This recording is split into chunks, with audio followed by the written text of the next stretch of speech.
Guys, and welcome back to MS Tech Tutorials. And in today's video I'm going to be showing you guys how to create and join a private server for free and invite your friends in Roblox Rivals. And let's get straight into the video. So all you have to do is make your way over to charts. From here go over to just either search it up in the search bar, Rivals, or you'll probably see it under trending, or you'll probably see it somewhere. Anyways, once you find Rivals, go ahead and click on into it, and you want to go ahead and click on the double player icon right here, right next to the play button, and you want to go ahead and select create private server. Now once you go ahead and create a private server, you can go ahead and give your server a name.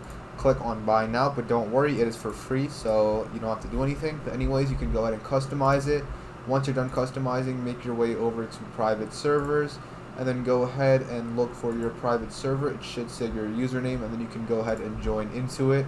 Now once you're joined, you can go ahead and hit either escape on your keyboard or the options button on your controller, or you can do whatever it is on mobile. You can go ahead and click on invite friends, and then you can go ahead and invite your friends from here. Now once you do that, you guys should be good to go, and that is it for the video. So thank you guys for watching. Make sure to give the video a thumbs up, subscribe to the channel, and have a great day.